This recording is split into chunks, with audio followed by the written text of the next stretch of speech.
Within these walls lies a mystical city, an ancient promise of peace, so desired that man has warred over it for thousands of years. Over the centuries, its walls have been reddened by the blood of Jebusites and Jews, Babylonians and Persians, armies of Arabs, Crusaders, Ottoman Turks, and the British Empire. Sacred city of the soul for 1/3 of the earth's people, through the millennia it has drawn mankind to itself like a magnet.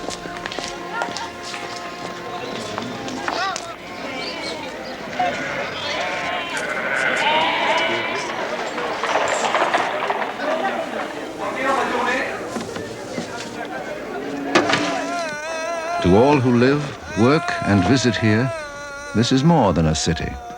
It is a haven, the fulfillment of some dream or prophecy, the legacy of generations who have gone before.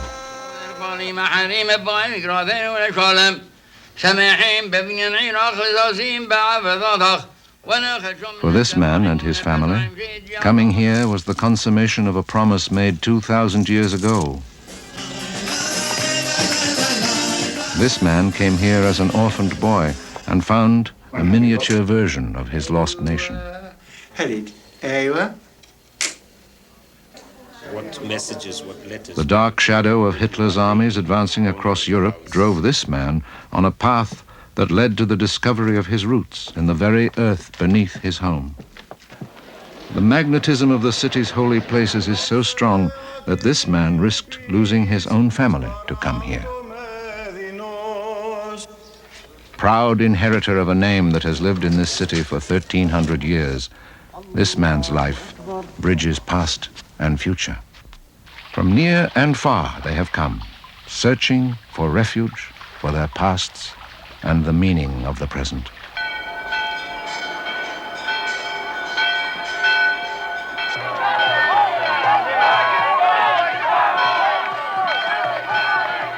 Jerusalem. 3,000 years of vibrant history, hope, and belief are rooted here, within the walls of Jerusalem.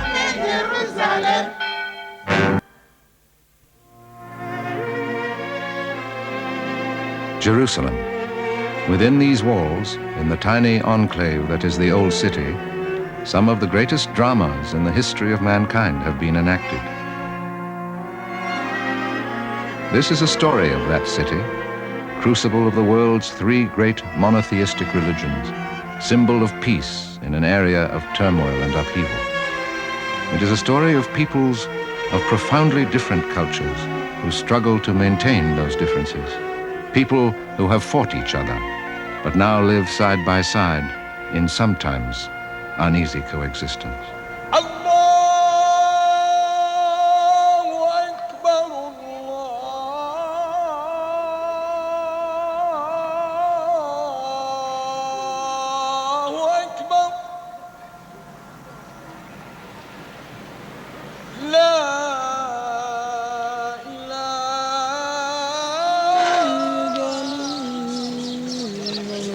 Jews from around the world pray at the Western Wall, vestige of the Second Temple, object of Jewish yearning and prayer for 2,000 years.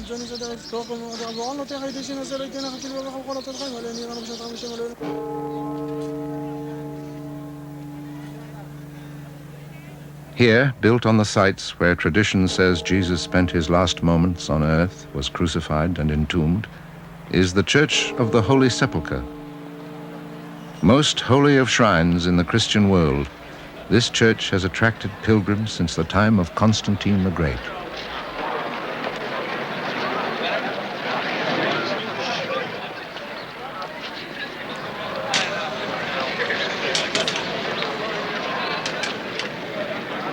Within the walls of their ancient quarter, Armenians strive to preserve the heritage of a vanished kingdom. In their lives, and in the hearts and minds of their younger generation.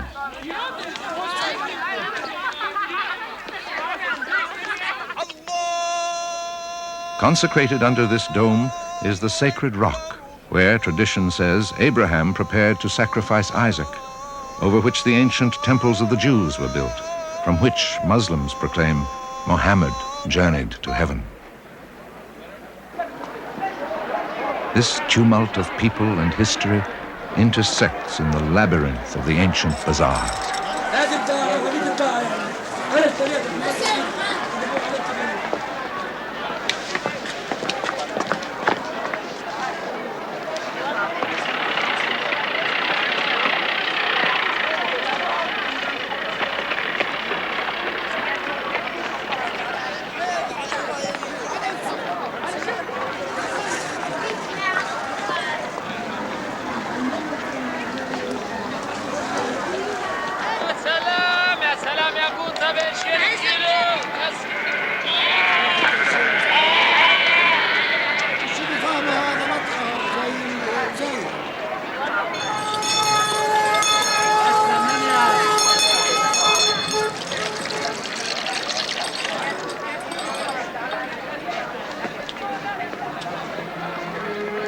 Wrapped around the venerable city like the setting for an exotic jewel are the walls, retaining traces of the eras of King Herod, the Romans, and Crusaders, last rebuilt by Suleiman the Magnificent 400 years ago. Outside the walls, there is the 20th century, the new city of Jerusalem, and the administrative center of the nation of Israel. Inside is a city believed by medieval man to be the center of the universe, a city known to more people for a longer time than any other on earth. Here, the heart of historic Jerusalem still beats. Its ethnic religious quarters cling to the sites that give them life. The Dome of the Rock, third holiest place of Islamic pilgrimage after Mecca and Medina, and focal point of the Muslim quarter. The Western Wall, known as the Wailing Wall, symbol of the Jewish quarter. The Church of the Holy Sepulchre, core of the Christian quarter that has grown around it. The Cathedral of St. James, spiritual center of the Armenian quarter. 26,000 souls make their home in the old city, packed into an area of less than 1 square mile.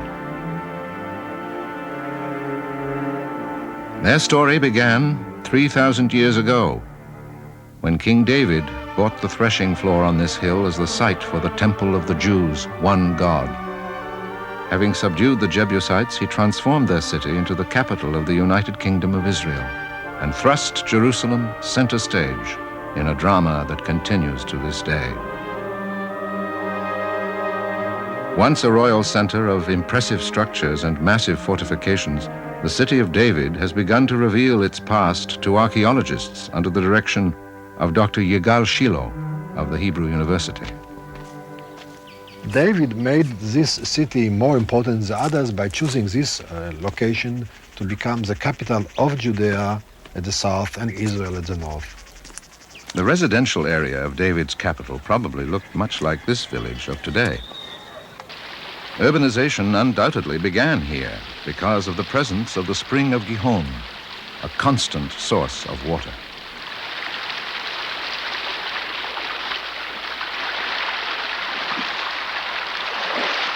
At the end of the 8th century BC, anticipating an attack by the Assyrians, King Hezekiah ordered this tunnel built. Why should the kings of Assyria come and find much water, asks the Bible in 2nd Chronicles. Cut deep underground, the tunnel carried the water nearly 1,800 feet from the spring outside the wall to a point inside the city. This system was done by King Hezekiah as it is described in the Bible as the inscription that was found at the southern end of the tunnel. The city survived the siege of the Assyrians. But in 586 BC, Babylonian forces burned Jerusalem, massacred thousands, and exiled the enslaved survivors. Archaeologists have uncovered poignant reminders of those who once lived here, including clay seals bearing names of people mentioned in the Bible. The lament of the exiles echoes through history, If I forget thee, O Jerusalem, let my right hand forget her cunning. Let my tongue cleave to the roof of my mouth, if I prefer not Jerusalem above my chief joy.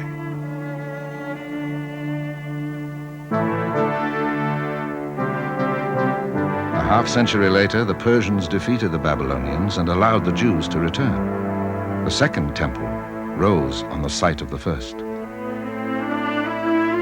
This model depicts Jerusalem as it was when Jesus came here to celebrate the festival of Passover. Although he knew the repressive Roman rulers had labeled him a rebel, he continued to preach brotherhood, kindness, and charity. In the last days before his crucifixion, Jesus left the temple by these steps. They are one of the few remnants that remain, for in 70 AD, on the anniversary of the day the Babylonians had sacked the first temple, the Romans burned the city, butchered the people, and took the rest as slaves. Thus was Jerusalem destroyed for a second time.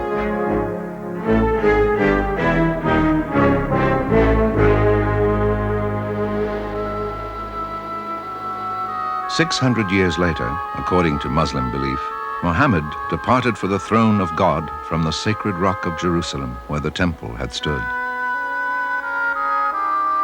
Aware of the holy books of the Jews and Christians, Muhammad had converted the idolatrous tribes of Arabia to the concept of one God.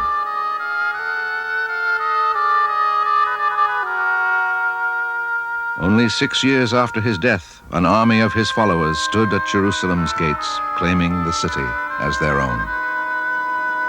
Muslims were to rule Jerusalem for the next 1,300 years, except for 2 interruptions when the Crusaders wrested the city from them.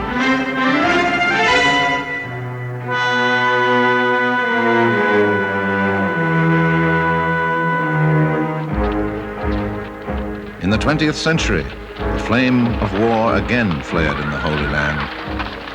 World War I, the British march into Palestine to fight the Ottoman Turks. As it has some 20 times in its recorded history, in 1917, Jerusalem falls. The holy city is surrendered to the British.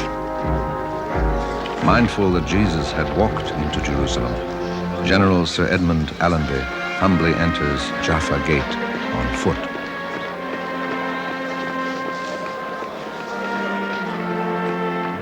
There are renewed stirrings of Zionism, the concept of a modern Jewish nation. In 1947, the United Nations votes to end the British mandate and partition Palestine into Jewish and Arab states. May 14, 1948, David Ben-Gurion, citing the fulfillment of the dream of generations, makes a proclamation Jews everywhere have long awaited. The state of Israel has arisen. The next day, 6 neighboring Arab countries invade, determined to crush the infant nation before it is born. With Jerusalem under siege and the Jewish quarter ready to fall, the holy books are removed. Jerusalem is a divided city. For 19 years, the old city will be ruled by Jordan. In 1967, as the Six-Day War rages, Israeli paratroopers storm through St. Stephen's Gate. Defense Minister Moshe Dayan arrives at the Western Wall, in Jewish hands again for the first time in 2,000 years. According to ancient custom, General Dayan writes a prayer to place in the wall. May peace come to the Jewish people.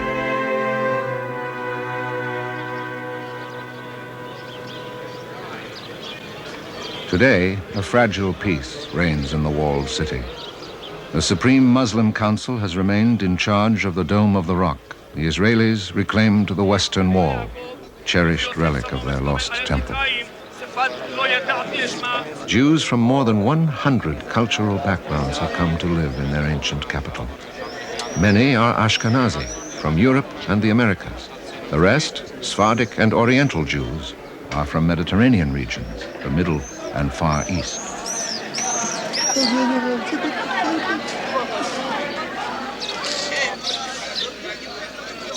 When the Jewish community in Yemen heard of the establishment of Israel, Yosef Zadok and his family decided to emigrate immediately. For them, the biblical prophecy of the return to Zion was fulfilled. His grandson, Shalom, explains. My family knew from the Bible and from our tradition that Jerusalem was the holy city. When my family came from Yemen, they wanted to live only in Jerusalem. We call it a center of the world. Isolated in remote southern Arabia for some 2,000 years, persecuted by their Muslim rulers, the Jews of Yemen had long dreamed of redemption in the Promised Land.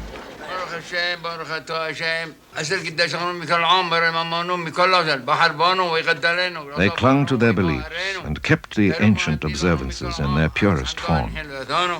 Now, celebrating Passover, the Zadoks commemorate the Jews' deliverance from slavery in Egypt, just as Jesus did at what has come to be known as the Last Supper. The Bible promised, "They that wait upon the Lord shall mount up with wings as eagles." In 1949, the Zadoks joined the flood of Jews crossing hundreds of miles of desert on foot, donkey-back, and by truck to Aden. Those who survived the torturous journey were flown to the Holy Land by an airlift dubbed Operation Magic Carpet.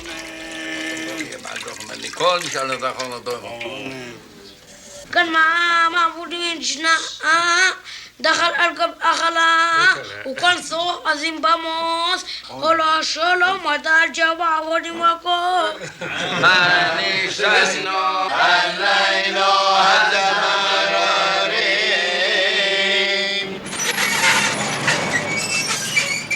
Restricted to certain occupations in Yemen, many Jews were shoemakers, weavers, jewelers. Yosef Zadok was a court jeweler for the king of Yemen. Our family has been making jewelry for more than 7 generations. It is our heritage, our tradition. When we came from Yemen, we tried to keep our traditions.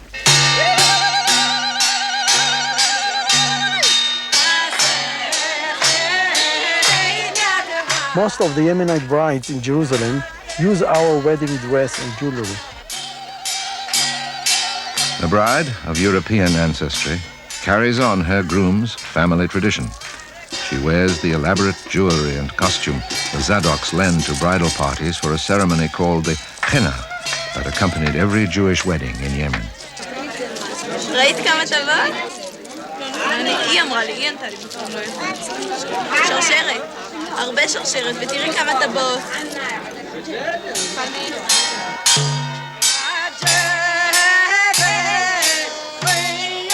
The henna, from which the festivity derives its name, has long been used as a talisman of good luck.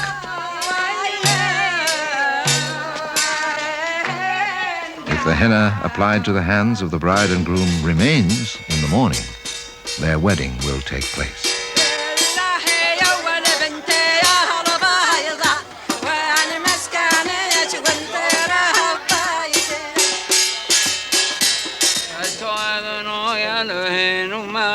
Mr. Zadok, a relative of the groom, is here to bestow a blessing.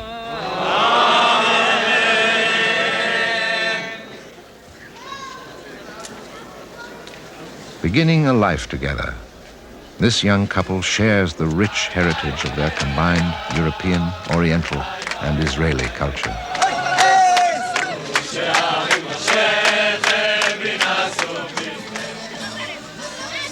During the Jordanian occupation of the old city, the Jewish quarter had been nearly destroyed. When reconstruction began after the War of '67, Theo and Miriam Siebenberg were the third family to build here. It was my dream to come to Jerusalem. Jews have been praying for Jerusalem throughout the centuries, for thousands of years, going back even to the time of the exile in Babylon. The Jewish quarter is full of our history from 3,000 years ago. When we came, the Jewish quarter was completely destroyed, and now everything is built and clean. The changes were immense.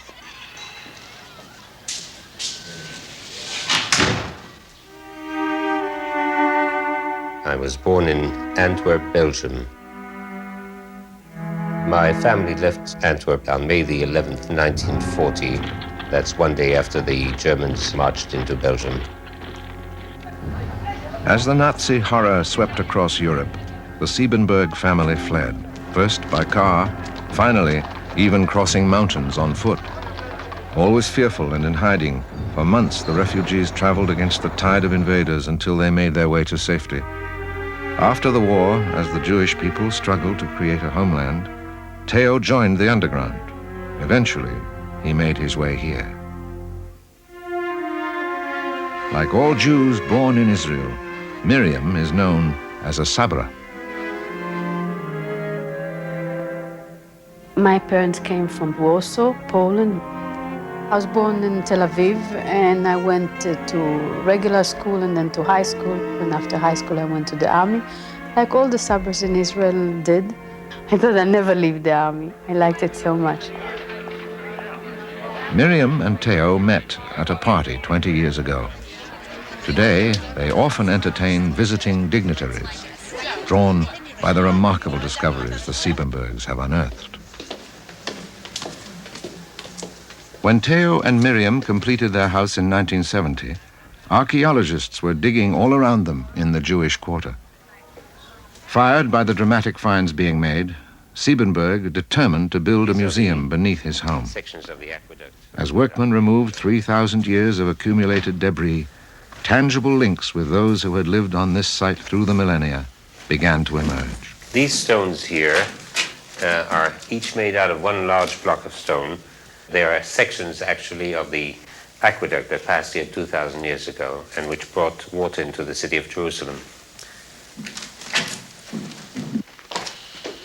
Now this is a mikveh, or Jewish ritual bath, which is 2,000 years old and which belonged to the mansion that stood above here. And of course that was a 3-floor high house.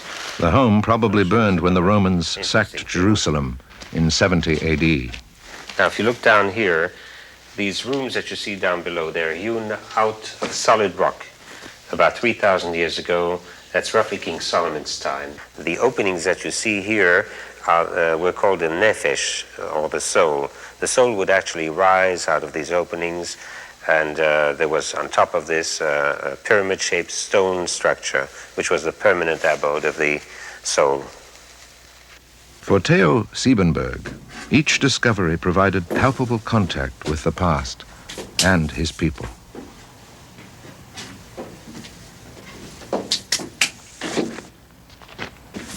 Actually, we're 4 floors under the house now.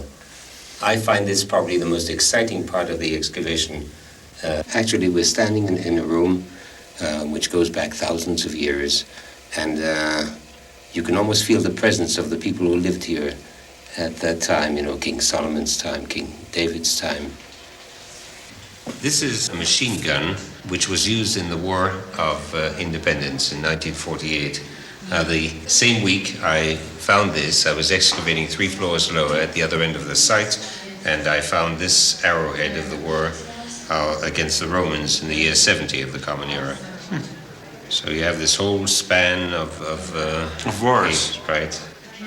Absorbed by his passion, Theo has spent 15 years and $3 million creating Siebenberg House, the museum he and Miriam will leave to the public. It was used 2,000 years ago for crucifixion.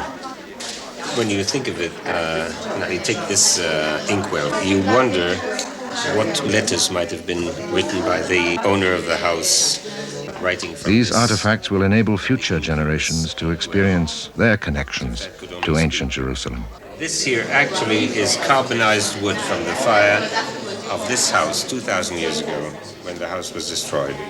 Don't touch it too often. I see that your fingers You are see, there it peeling is. it off. Traces of history. 50 years after the armies of Islam burst like a thunderclap across the desert to claim Jerusalem, a Muslim caliph built a shrine over the holy rock from which Muhammad had ascended to the celestial spheres. This magnificent legacy has drawn the faithful for more than 1,000 years.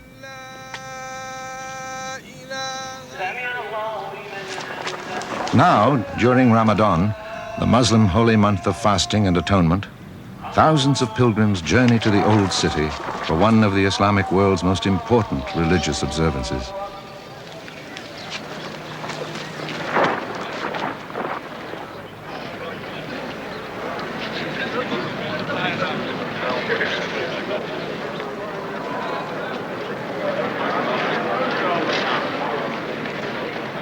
When prayers are over, the throng disperses through the narrow alleyways of the Muslim quarter.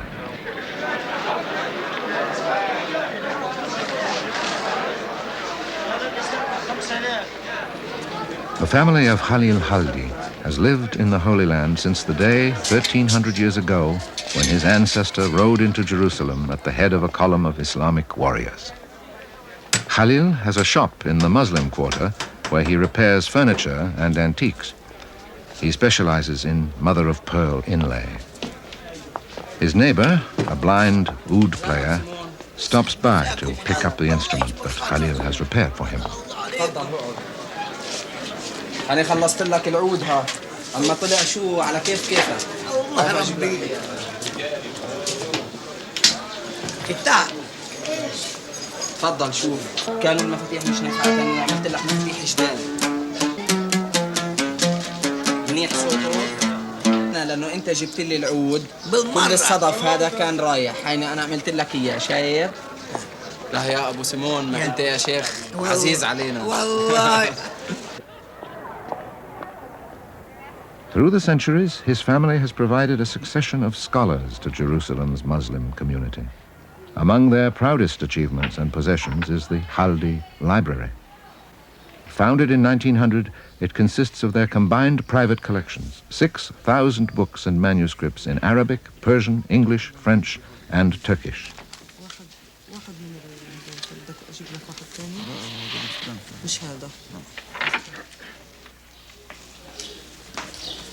Khalil's uncle and cousin refer to one of the many volumes written by their ancestors.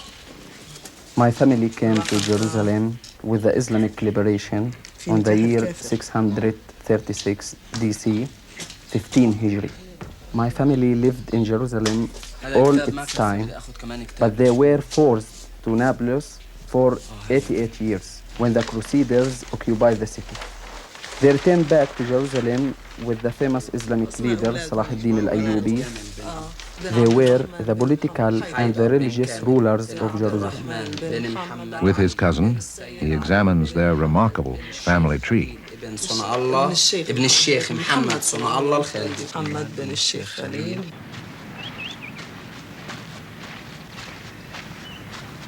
Each week, Khalil goes to the historic Muslim cemetery outside the city wall.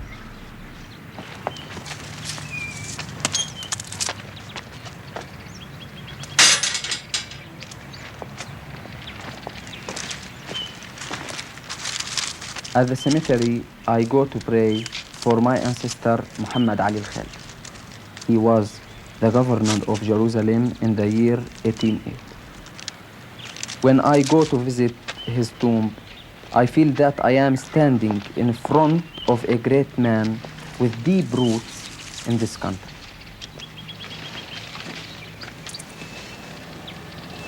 بسم الله الرحمن الرحيم الحمد لله رب العالمين الرحمن الرحيم مالك يوم الدين صراط الذين أنعمت عليهم غير المغضوب عليهم ولا الضالين آمين. الله أكبر الله. During the month of Ramadan, the Muslim quarter pulses with activity after sundown. Here, where ties are old and deep, friends and family gather to commemorate their ancestors at a maulid. أشهد أن لا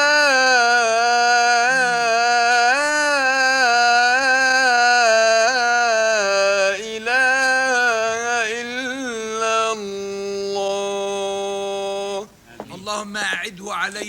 Songs celebrating the birth of the Prophet Muhammad are followed by a sumptuous meal ending the fast they have observed since sunrise. وين اللبن يا هي اللبن تفضل يا سيدي هي اللبن تفضلوا يابا تفضل يا اخي هات كمان صحن يلا هات لك صحن.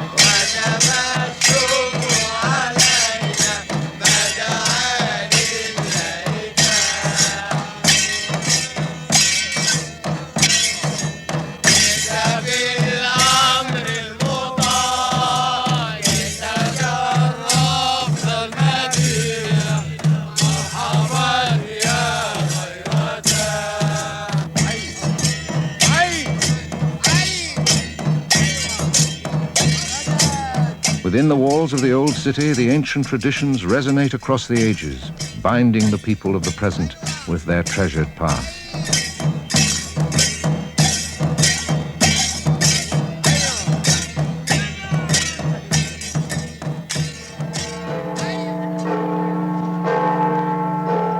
Ironically, it was a Roman emperor, Constantine the Great, who adopted Christianity as the faith of his realm and assured the future of the religion. His mother, the Empress Helena, journeyed here 3 centuries after Christ's death. Over the sites where she believed Jesus had been crucified and buried, Constantine erected the Church of the Holy Sepulchre. Today, the church is shared by 6 Christian sects: Greek, Armenian, Ethiopian and Syrian Orthodox, Roman Catholic, and Coptic. The Copts have a tiny chapel at the back of Christ's tomb. The front chapel belongs to the Greek Orthodox.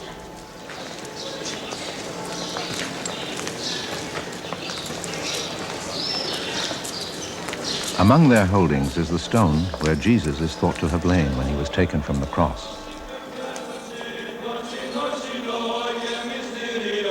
Over the rock of Calvary, where Jesus was crucified, the Greek Orthodox maintain a chapel.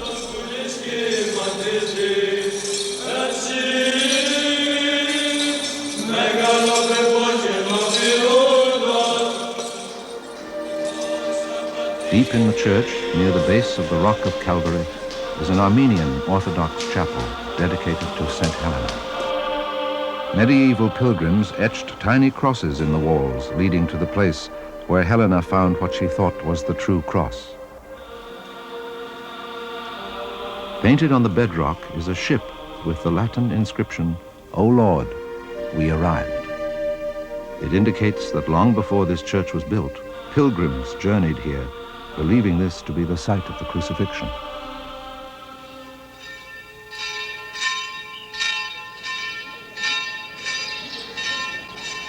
A mud hut village atop the roof of the church is the only area which the Ethiopian Orthodox, one of the oldest Christian communities in the Holy Land, can claim. Control of even this modest outpost is disputed in legal wrangles that began in Ottoman times.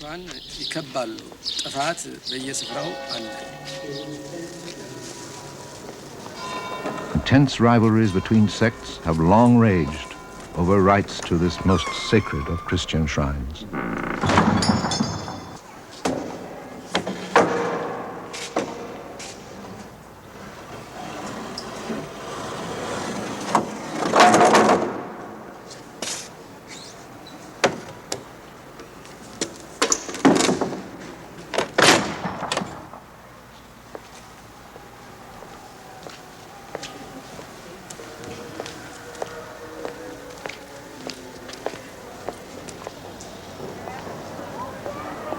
Cloistered behind protective walls, the Greek Orthodox Patriarchate grew up next to the Church of the Holy Sepulchre.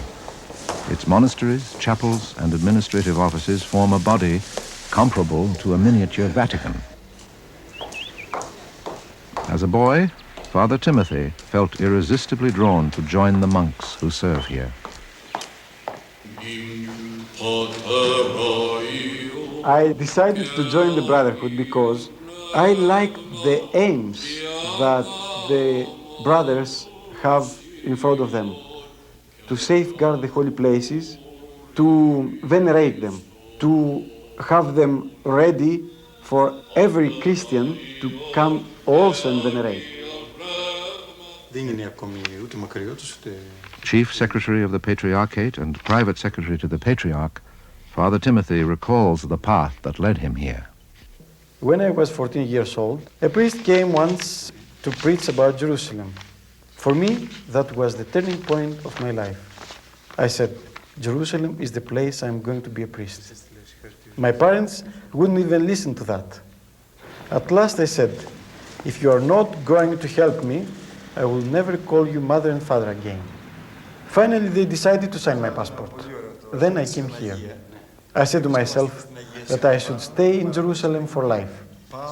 I feel deeply every moment in Jerusalem that my life is connected with the life of Jesus.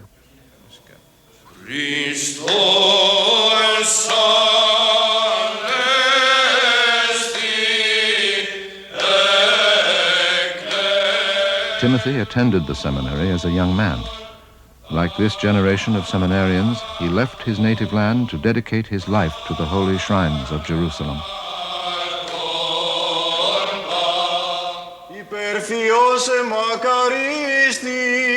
Each of his days begins and ends in prayer, his rededication to the compelling forces that induced him to come to the holy city. Jerusalem is the city which fills my heart and should fill the hearts of all Christians with love and peace. It would be easy to be a priest in my country, but here in Jerusalem, I feel closer to God.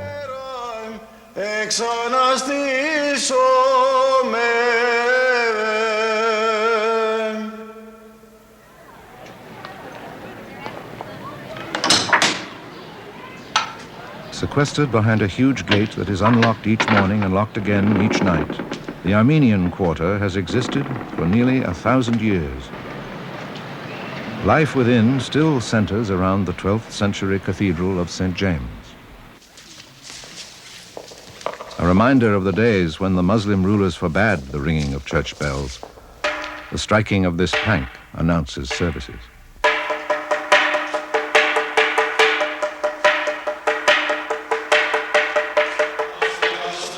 Today, the community gathers to commemorate a Holocaust. For the Armenians are a people whose ancient homeland has been ravaged, many of its citizens killed or scattered. To Elia Kavejian, the service has special meaning, for he is a survivor of the Holocaust. For him, Jerusalem became a haven. 60 years ago, he arrived as an orphaned boy. Now, he is surrounded by his loving family.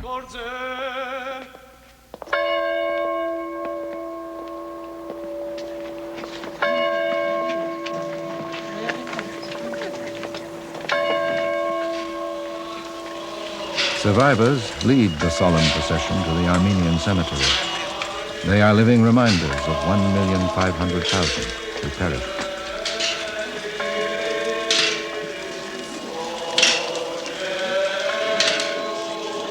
In 1915, part of what had once been the Armenian Christian kingdom was under Ottoman rule.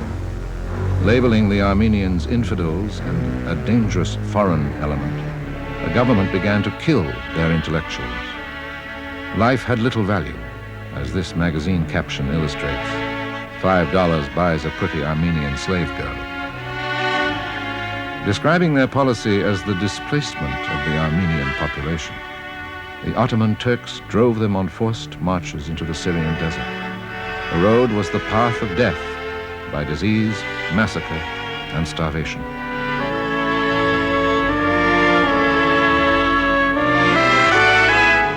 Elia Kavejian remembers. They took us through the Syrian desert to Mardin. We walked, I don't know how many weeks, how many months walked. Near Mardin, they bring it a place which all around it is many hills. My mother says, Mother, they are going to kill us. I want to give my son to that Kurd which is coming. Maybe he will remain alive. The Kurdish family fed him, cleaned him up, and sold him at an auction to a Syrian Christian family. The husband was an ironsmith, and 6-year-old Elia worked the bellows for him. When the man remarried, young Elia was put on the streets. He drifted, begging, for a year, until the American Near East Relief Organization placed him in an orphanage. and eventually brought him to Jerusalem. A son and daughter and their families gather today to remember the victims and rejoice in Elia's survival.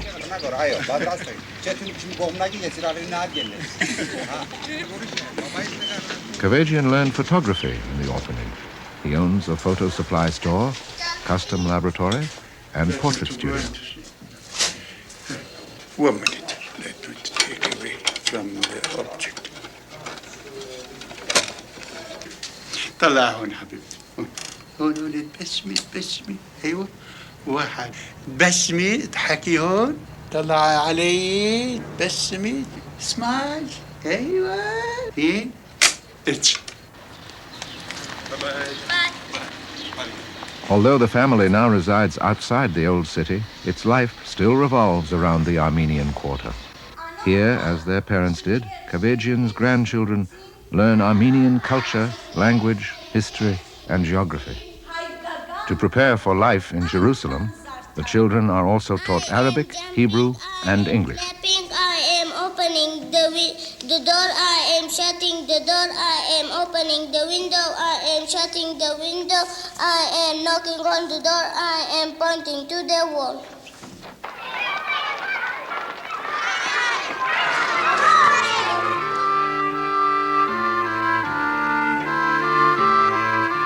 His family thriving, Elia Kavajian remembers the Orphans Club he and 9 boys formed when, at age 14, he began to work. The quarters where the orphans lived have become the Armenian Cultural Club.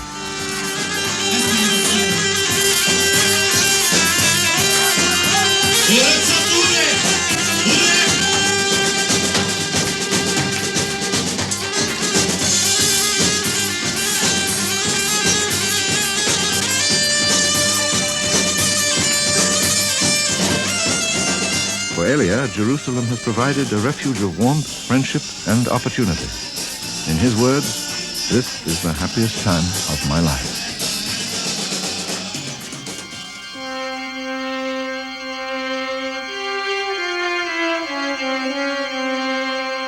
The memory of Jesus and the miracle of his resurrection live in Jerusalem every day. Just as he joined the multitudes that journeyed to Jerusalem each year at Passover, throngs of pilgrims from around the globe come here at Holy Week to walk in his footsteps.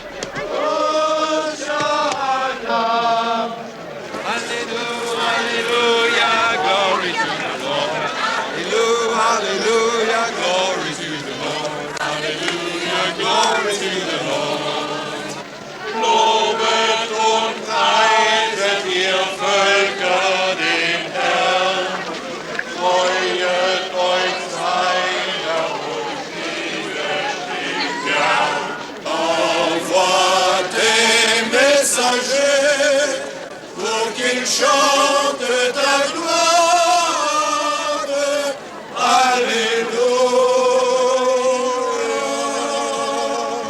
Amen, Amen, Jérusalem.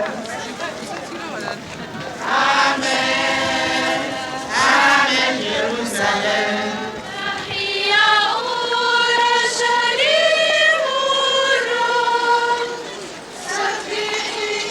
Following the path Jesus took from the Mount of Olives and the Garden of Gethsemane, they enter the old city. Carrying crosses along the way of sorrows, where tradition says he struggled in his agony, they connect with the ancient passion and eternal mystery of Christ. In the hours before dawn on Easter Saturday, the flames of the lamps that light the Church of the Holy Sepulchre are extinguished. When the door is opened, thousands of pilgrims press in to experience an Oriental ritual that has been repeated each year for centuries, the miracle of the Holy Fire.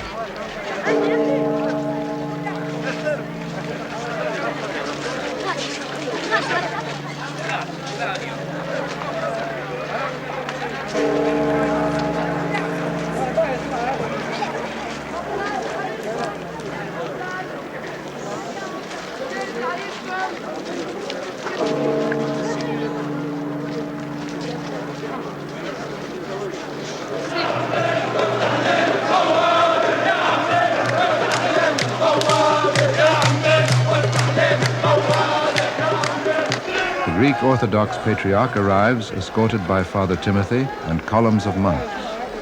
The tomb of Christ has been sealed. When the seal is removed, the Patriarch will enter to determine if the holy fire, said to be sent down by God, will burst forth this year.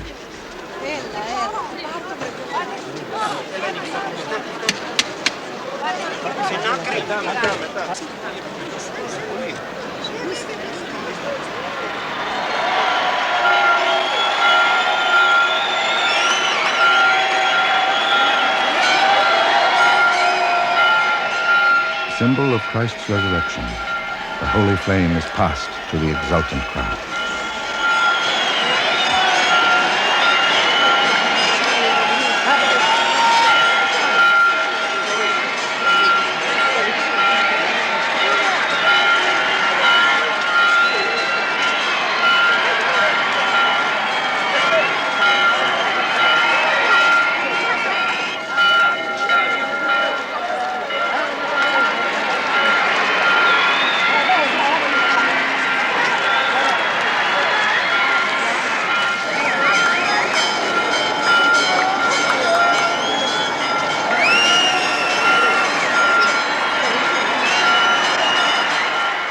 It is said that here Jesus once stood, flanked by two thieves.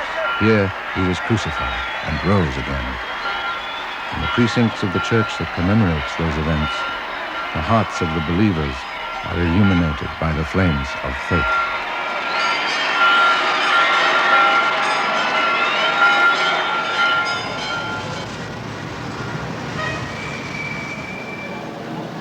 High on the wall of the Muslim quarter in the Old City is a house where American pilgrims seeking a spiritual haven settled 100 years ago. Their granddaughter, Anna Grace Lind, still follows the path their quest began.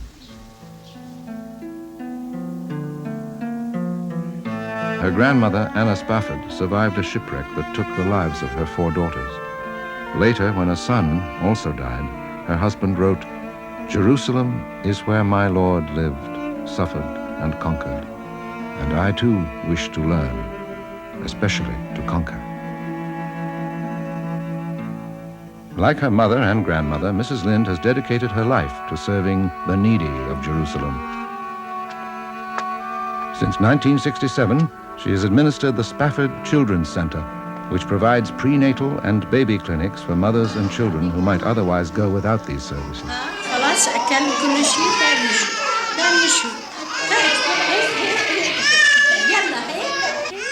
Mrs. Mary Frangi, the supervising nurse, has worked here for nearly 40 years. The grandmothers of some of these babies were children when she began. Dr. Amira had quite a number of patients, and Dr. Lazinski really is quite... The main goal of the Spafford Children's Center is to help improve the health of the children in the Old City. They are mostly Muslims. We have several Israeli specialists who come to our clinic, and we feel that this is a very important phase of our work because they are helping in the reconciliation between the Jews and the Arabs. It may be just a tiny seed, but it is a seed that we hope brings forth fruit. Okay, fine baby. I live right on the city wall. I feel it's important that quotation from Isaiah, where it says, "I've set watchmen on thy walls, O Jerusalem, to pray day and night, until I make Jerusalem a praise in the earth." Make Jerusalem a praise in the earth. These timeless words from the Bible speak of an ideal Jerusalem, a city of glory and peace.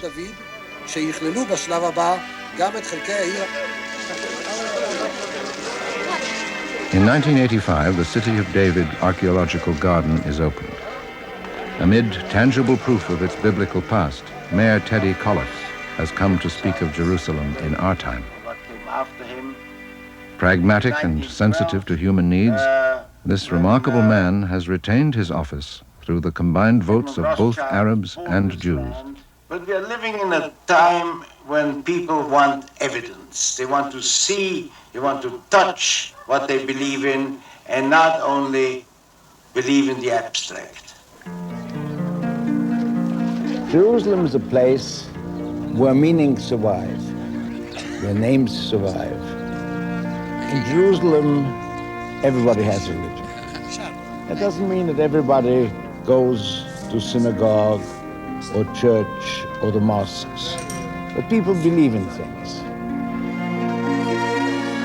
The people who come here are not visitors, they are pilgrims. They come to Jerusalem because it has a special meaning for them. It's not like coming to another city. We try to give people a feeling they live in a city which belongs to everybody, but where everybody has his particular past and his particular history.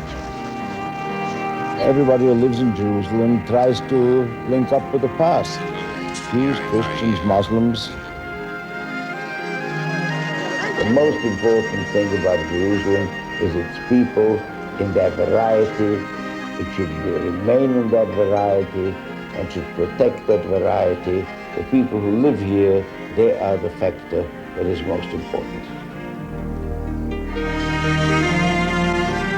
Through the generations, thousands of human beings have been thrust together to live out their lives in the vibrant microcosm that is the old city of Jerusalem, bound by their fierce connection to the city, despite their differences, the pressures of the years, the violence and suffering. The resilience of these people and the city itself has preserved its timeless qualities.